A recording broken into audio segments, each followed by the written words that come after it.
దేవునికి స్తోత్రం. గనుకనే దేవుని వాక్యం సెలవిస్తుంది, ఆయన వివేకము గలగవాని దేవుడై ఉన్నాడు. దేవునికి స్తోత్రం.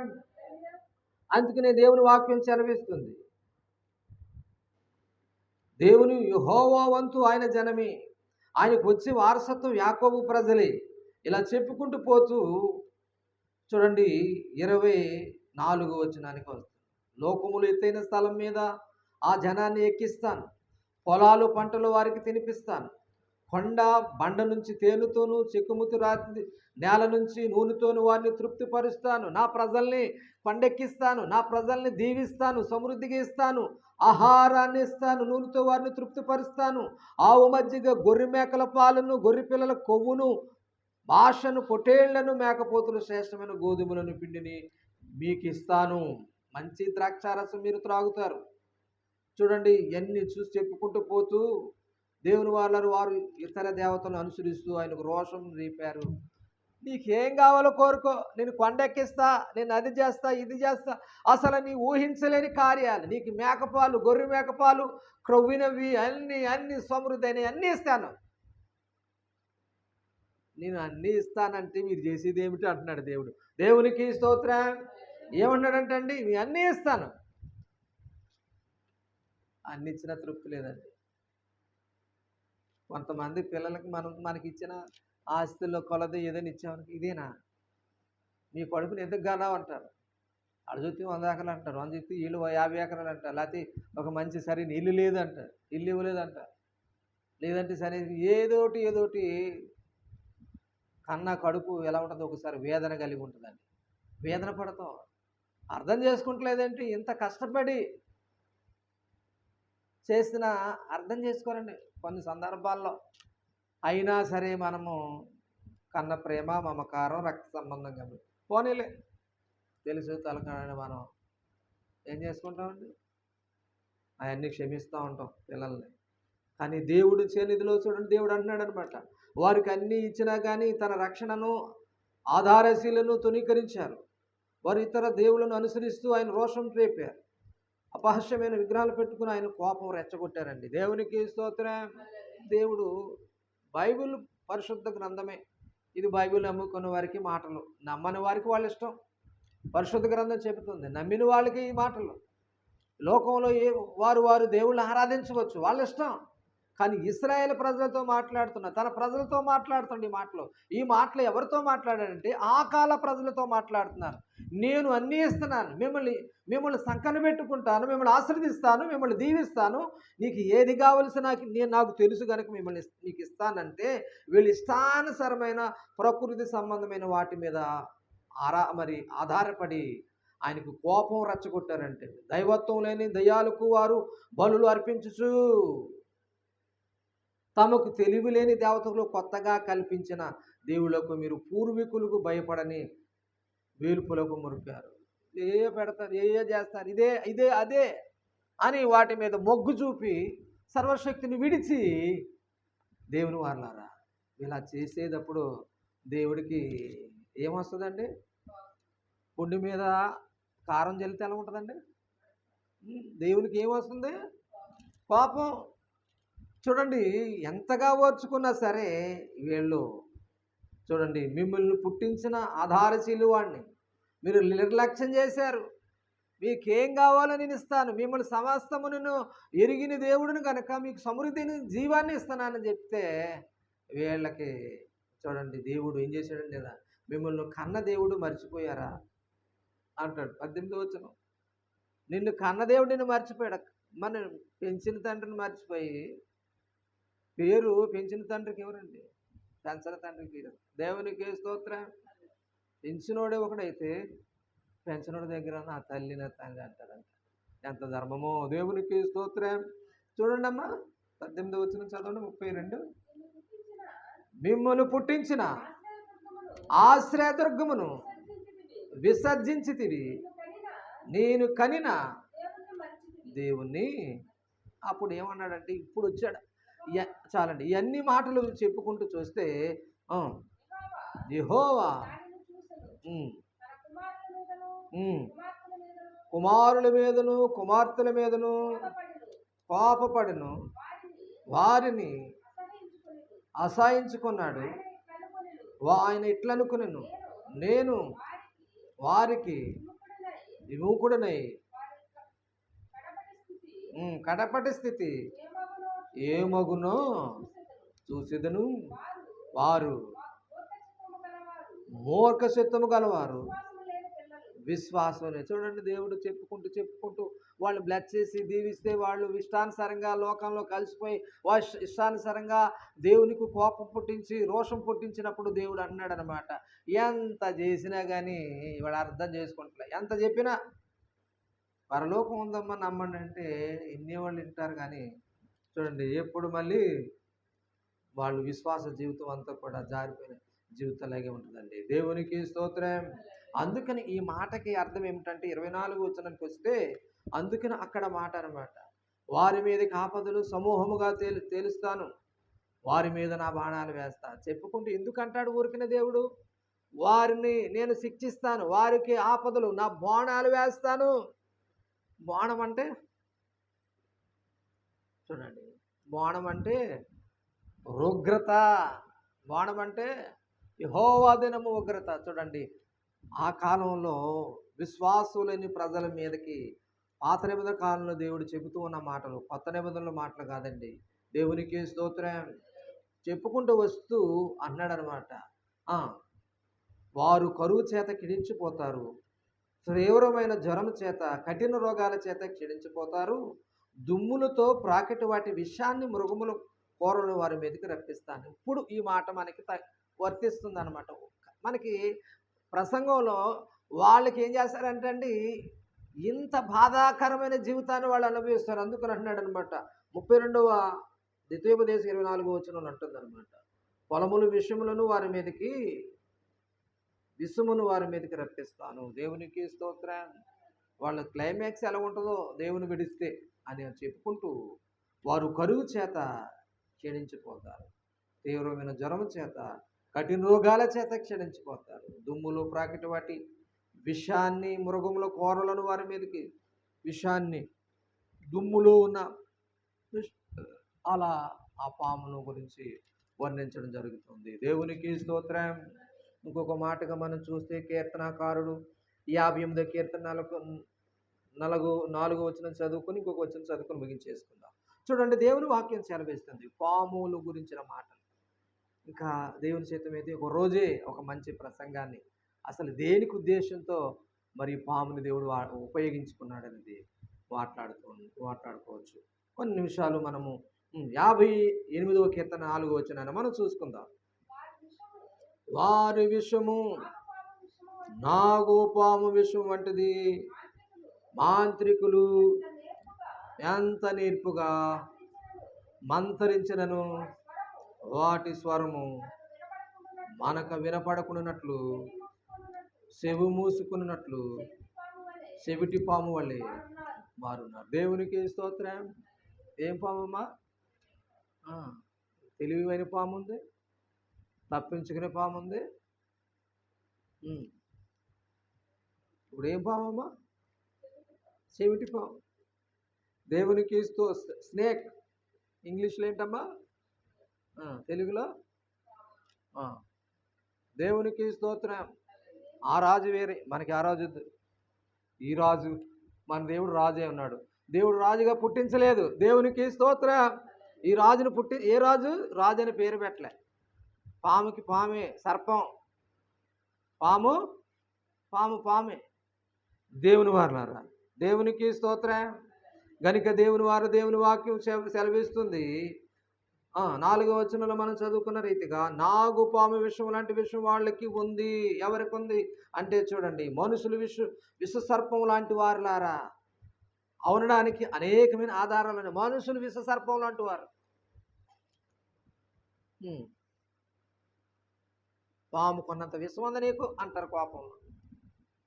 అంతకన్నా ఎక్కువ ఉంటుందేమో మనుషులకి. దేవునికి స్తోత్రం. ఒక వైరం వచ్చినప్పుడు ఇక మంచి చెడు ఏదండి దుమ్ము దులిపేస్తారంటే క్రైస్తవ విశ్వాసాలకి తగదండి. ఎందుకంటే మనము వాతవైవడం మనకు సాక్షి కలిగి జీవించకూడదండి. దేవుని వాళ్ళ మనకంటూ ఒక పవిత్ర, ఒకంటూ ఆచారం, ఒకంటూ మనకు తండ్రిగా మనకు ఒక పవిత్రత, ఒక నిర్దిష్టత మనకంటూ కొన్ని ప్రవర్తన, న్యాయ ప్రవర్తన, న్యాయాధిపతిని దేవుని గురించి మనము తగ్గాలండి. ఎందుకంటే మనం ఎప్పుడైతే తగ్గి ఉన్నామో మనకు నిత్యరాజ్యములో మనకి మేలులు ఉన్నాయండి. మనకంటూ బహుమానాలు ఉన్నాయి. మనమంటూ మన మనసును సరి చేసుకోవాలి, మన మనసును స్వాధీనపరచుకోవాలి. కనుక పిల్లలు, దేవుని పిల్లలుగా మనము ప్రభువుకి వెలుగును దూతలుగా, వెలుగు పిల్లలుగా, దేవునికి మహిమొచ్చే పిల్లలుగా మనం ఉండాలండి. దేవునికి స్తోత్రం. కనుక లోకులుగా ఉండినట్లుగా ఉండకుండా చూడండి, దేవుని వాక్యం సెలవిస్తుంది 140 కీర్తన 3వ వచనంలో, పాము నాలుకల్లాగా తమ నాలుకలు పదును పెట్టుకున్నారు, వారి పెదవుల కింద నాగు విషం ఉందంట. పాము గురించి చెప్పుకుంటే దేవుడు అంటాడు, నాలుగు కింద విషం ఉంచుకున్నారంట. ఎప్పుడు కూడా ఊసి పారవేసేసినట్లుగా, నీకు జోలికి ఉండకూడదు, విషము, ఈ మనిషి అంతా విషమే అంటారు చూసారా. చూడండి, దేవునికి స్తోత్రం. అవన్నీ కూడా మనం మానాలండి. ఎందుకంటే మన నోటికి, ఎందుకంటే నేను తిండిపోతునైతే కత్తి పెట్టుకుని అంటాడు సామెతల్లో.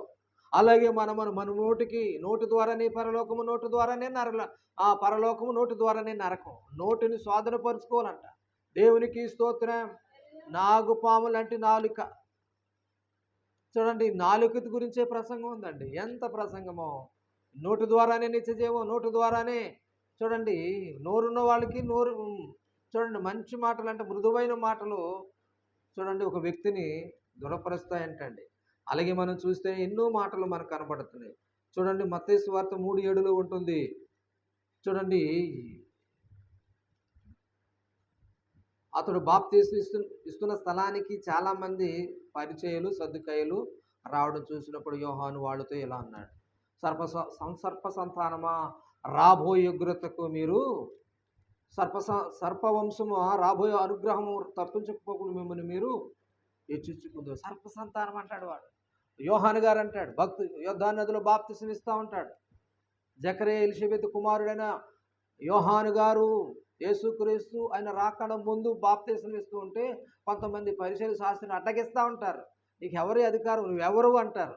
సర్పసంతానం, రాబోయే ఉగ్రతను తప్పించుకున్నాడు ఎవడు అని చెబుతూ ఉంటాడు. అంటే మానవాళిని మరి అక్కడున్న వారి అనుకూల వాళ్ళ పరిస్థితిని బట్టి సర్పసంతానం అంటాడండి. దేవునికి స్తోత్రం. గనుకని విశ్వాసుల జీవితంలో మనము దేవుని పిల్లలమే కానీ సర్ప సంతానం అయితే మనం కాము. సర్ప సంతానము సర్పంలాగా ఆలోచిస్తూ ఉంటాయండి. అలాగే మత్తయి సువార్త 12:34 ఉంటుంది. ఓ సర్పవంశములారా, మీరు చెడ్డవారు, మంచి ఎలాగ మాట్లాడగలరు? హృదయముల నుండి ఉన్నదే మీరు నోట్లతో మాట్లాడతారు. హృదయముల నుండి నిండినదే మీరు నోట్లో మాట్లాడతారు. మనసులో ఉంది కాబట్టి కక్కేశారు. చూడండి, కక్కేసావా? కక్కే, నీ ఇష్టం. నేను అనుకున్నాను కక్కేస్తావని అంటూ ఉంటాం ఎప్పుడు సమస్యలో ఉన్నప్పుడు. దేవునికి స్తోత్రం. ఇక ఎంతసేపు కక్కుతా ఉంటే ఇక దేవుని పరలోకానికి ఎలాగెళ్తాం? దేవునికి స్తోత్రం. అన్నీ ఒక్కసారి ఎవరికి తెలియకుండా కక్కేస్తామండి. కుక్క అండి వాంతుకు మళ్ళీ తిరుగుతుందంట. కుక్క ఏం చేస్తుందంట అండి? దేవునికి స్తోత్రం. కుక్క ఏం చేస్తుందని తన వాంతుకు మళ్ళా తిరుగుతూ ఉంటుందంట. ఎందుకు? కుక్క బ్రతుకు అంశలాగా ఆవురు వలిచి ఉంది. అంశయి ఏంటండి? చెప్పడం త్వరగా. దేవునికి స్తోత్రం. అమ్మా, కాకయ్య కలకాలం బతికే కంటే అంశాయి 6 నెలలు. 6 నెలలు కాదు సామెత అది. ఎన్ని నెలలు దేవుడు ఎన్ని సంవత్సరాలు ఇస్తాడో అన్ని సంవత్సరాలు ఎంజాయ్గా బ్రతికేయచ్చు. ఎందుకంటే ఆయుష్ని ఇస్తాడండి. దేవునికి స్తోత్రం. ఎంజాయ్ కాదు, విశ్వాసులకి యాత్రా ప్రయాణం ఎంజాయ్గా కంటే శ్రమలో ఎంజాయ్గా ఉండాలి, కష్టంలో ఎంజాయ్గా ఉండాలి, బాధల్లోనే ఏదైనా సరే మనము అన్ని నా కొరకే ప్రభువా అని ఆయన మహిమపరుస్తూ ఉండాలండి. రోగం రాదు, సమస్య రాదు, ఇబ్బంది రాదు అనుకోవద్దు. సమస్య వస్తుంది, పోతుంది, అది కామన్. ఎందుకంటే కానీ మనం దేవుణ్ణి అంటు పెట్టుకున్నాలి. ఐస్కాంతం చూడండి, ఎప్పుడు ఇనుముని తన శక్తిని ఏం చేస్తా ఆకర్షిస్తూ ఉంటుంది. చూడండి, భూమికి ఓమోజియం పొర ఉంటుందండి. చూడండి, ఒక హద్దులు ఉంటాయన్నమాట. సరిహద్దులు విశాలపరిచే దేవుడు. ఇలా చెప్పుకుంటూ పోతే ఎన్నో మాటలు మనకు కనబడుతూ ఉంటాయండి దేవుని వాళ్ళారా. అందుకని ఆ కాలంలో అక్కడున్న మత్తయి సువార్తలో యోహాను గారు చెప్తూ ఉంటాడు, సర్ప సంతానమా అని. ఏ సంతానమమ్మా? సర్ప సంతానమా. అలాగే 23:33 పాములారా, విషసర్ప వంశములారా, మీరు నరక శిక్షను ఎలా తప్పించుకోగలరు?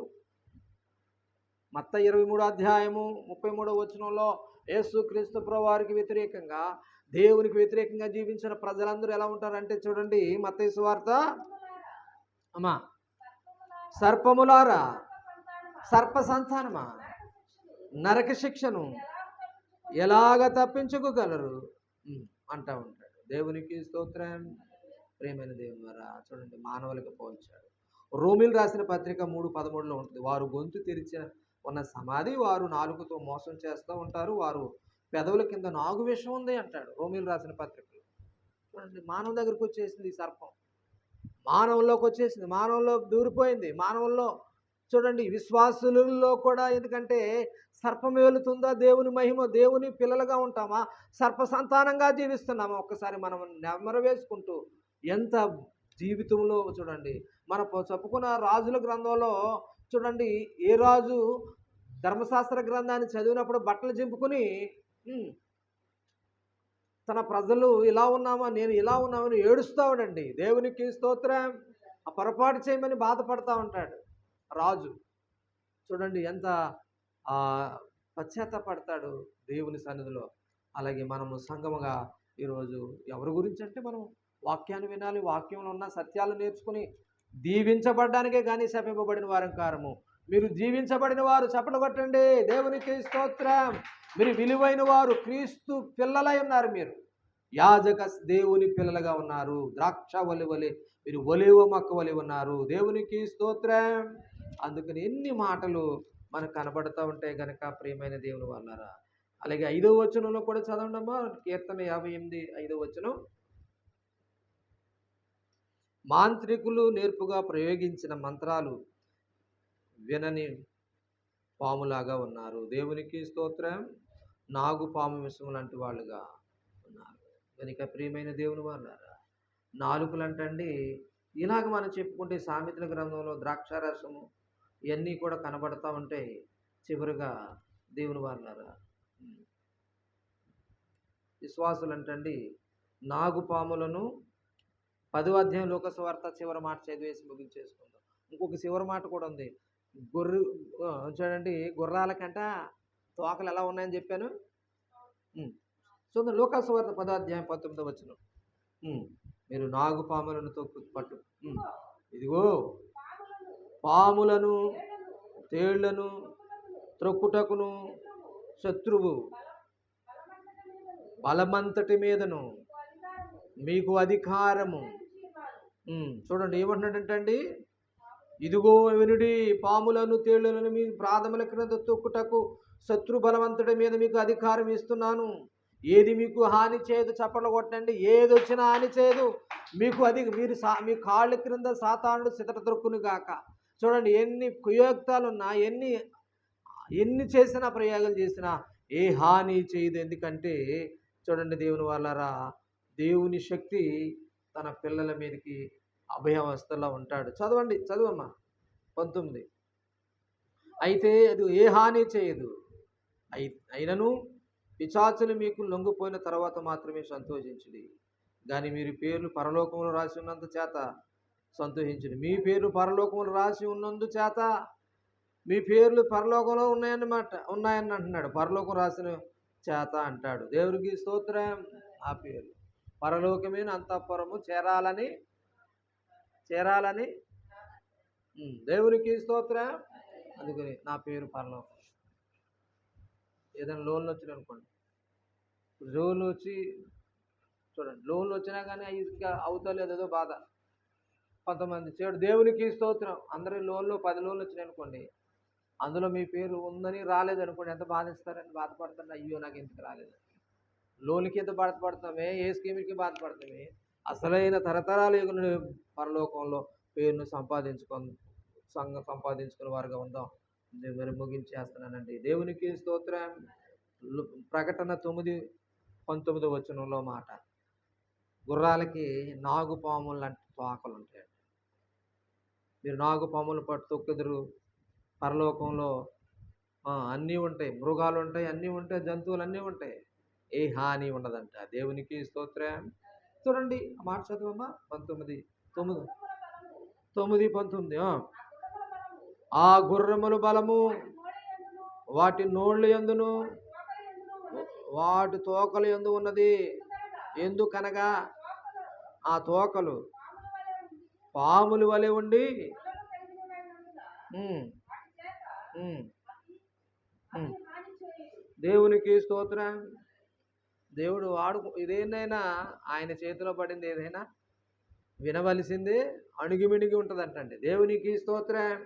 ఎందుకంటే తన గుణమెరగకనే ఎలీషా శిష్యులు ఏం చేశారంటే తన గుణమెరగకనే కూర వండినప్పుడు గుణము పోవాలని, అది మధురంగా మారాలంటే దైవజనుడు ఏం చేశాడండి? ప్రార్థన చేయగానే అది మధురముగా మారిందంట. అలాగే మన జీవితాలు కూడా మధురముగా మార్చే దేవుడు ప్రకటన గ్రంథము 9:19 వచనంలో గుర్రాల తోకలు ఎలా ఉన్నాయంటండి? పాముల వలె ఉన్నాయి. దేవునికి స్తోత్రం.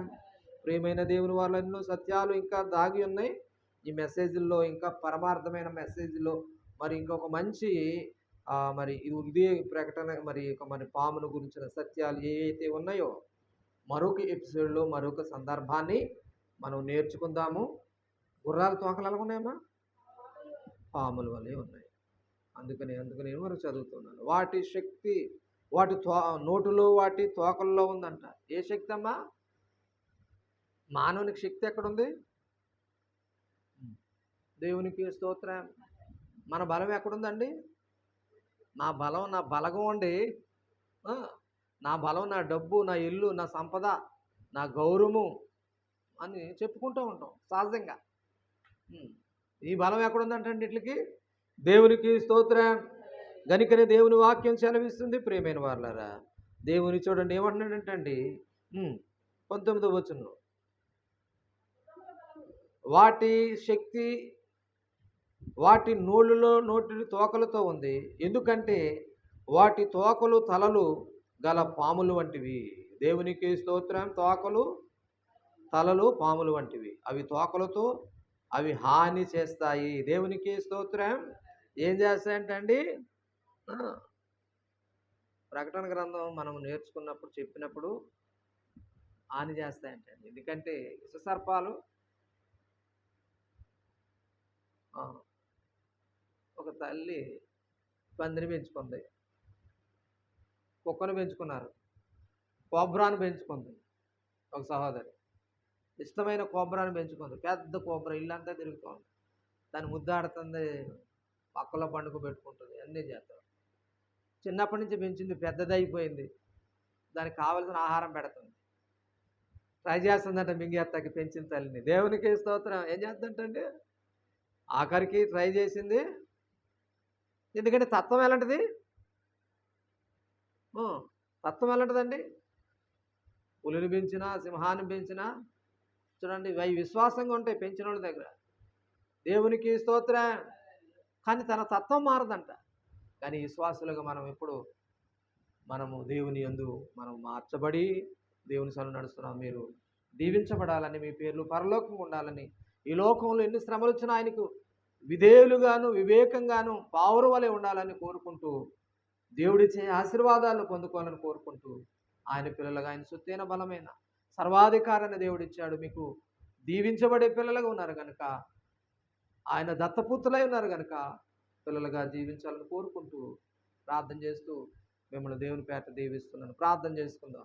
సకల ఆశీర్వాదాలు కాడబోతున్న తండ్రి, ఈరోజు కొన్ని విషయాలు మాతో మాట్లాడావు. నిజమే అయ్యా, ప్రారంభించిన ఆదికాండంలో ప్రారంభించి ప్రకటన వరకు ఎన్నో సత్యాలు నాయన ఈ మాటల ద్వారా అందరినీ పురుగొల్పించడానికి, పూర్వీకులు ఇలా జీవించారు, పాత నిబంధనలో బ్రతికారు, కానీ ఈ లోకంలో జీవిస్తూ అశ్రద్ధగా కానీ ఆలోచన కాకుండా దైవభక్తి కలిగి శ్రద్ధాభక్తులు కలిగి బుద్ధిమంతులైతే ఆకాశం నక్షత్ర పోలి ఉందరని సెలవిస్తున్నావు కనుక, పాత నిబంధన చరిత్రంతో దుష్టాంతాలుగా ఉన్నాయి కనుక, ఇదిగో అనేక మంది ఇలాగా మరి దేవునికి వ్యతిరేకంగాను కోపం పుట్టించి వర్షానుసారంగా తిరిగి జీవించారు కనుకనే వారిని అనేకమైన చిత్రహింస చేశావు నాయన. మరి వారికి తీర్పు తీర్చావయ్యా.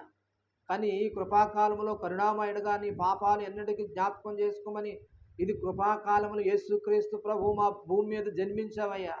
నేను నమ్మిన వారికి మోక్షము, పాపాలు క్షమింపబడి నిత్యరాజ్యానికి వారసులుగా చేస్తానన్నా. ఇంకా దేవుని ఎరిగిన వారిగానే ఉంటున్నారు, తెలిసిన ఇంకా ఇదిగో నాయన మరి లోకంలోని పాపాలను జీవిస్తూ లోకంలోని విచ్చులుగా దేవునికి వ్యతిరేకంగా జీవిస్తున్న ఏ వ్యక్తి కూడా మారడానికి అవకాశం ఉన్నా మరి మారవలసకపోతే మారకపోతే దేవుని ఉగ్రత దేవుని పాపం వస్తూ ఉందని సెలవిస్తున్నాం. అయ్యా మరొకసారి నాయన నువ్వు కరుణించేవాడు నాయన, క్షమించే దేవుడు అయ్యా, కృపగల దేవుడు, కరుణా కటాక్షించే దేవుడు కనుక అయ్యా అయ్యా మరి సంఘాన్ని జ్ఞాపకం చేసుకొని కృప చూపించమని ఈ నెలాఖరు విషయంలో నాయన వాయిదా ఇవ్వకుండా తండ్రి, ఇదిగో నాయన మాట తప్పకుండా, మాట ఇస్తే మాట తప్పని దేవుడు కనుక నాయన మేము నీ వాక్యం ద్వారా విశ్వసిస్తూ ఇదిగో నాయన మరి ప్రభావమైన ఎన్నో లోకంలో పనులు ఉంటాయి కానీ దేవుని పని కంటే ప్రాముఖ్యమే కాదు కనుక ఇదిగో నాయన మరి ప్రభావ మరి నిశ్చితమై ఇది నెలాఖరులో నాయన ఉపవాస ప్రార్థన పెట్టడానికి సహాయం చేయమని ఈ వాక్యం ద్వారా బిడ్డలు ఎన్నో నేర్చుకుని వారి జీవితాలు ఎలా జీవించకూడదో దేవునికి విధేయులుగా జీవించాలని మంచి పాఠాన్ని నాయన మరి నేర్చుకున్నారు ప్రభా. మాకు నేర్పించిన దేవుడు పరిశుద్ధాత్మ దేవుడా, కొన్ని ఎన్నుకు సత్యాలను మాకు నేర్పించి నీ కృపకు పాత్రలుగా చేసినందుకే స్తుతులు స్తోత్రాలు. ఇదిగో నాయన మరి నీ కృప చూపించి బలపరచమని ఈ ప్రార్థనకు వచ్చిన వారిని దీవించి మాటలున్న వారిని బట్టి అయా మరి ప్రభా మరి ఈ మాటలు అయా విని గ్రహించే వారిని బట్టి అందరినీ కూడా ఆశీర్వదించి కృప చూపించమని యేసుక్రీస్తు నామములో ప్రార్థన చేసి దీవిస్తున్న పరమ తండ్రి. మన ప్రభువైన యేసుక్రీస్తు కృపా తండ్రిని ప్రేమ పరిశుద్ధాత్మ ఆరణ సహవాసమును అయా మరి సంఘానికి సంఘ బిడ్డలకు అందరికీ సుధాకాలము తోడును గాక. బలయేసురాజుకే, రాజులు రాజుకే, ప్రభులకు ప్రభుకే, బలయేసురాజుకే జయము కలుగును గాక. అందరికి వందనాలు. ప్రభు మిమ్మల్ని దీవించు.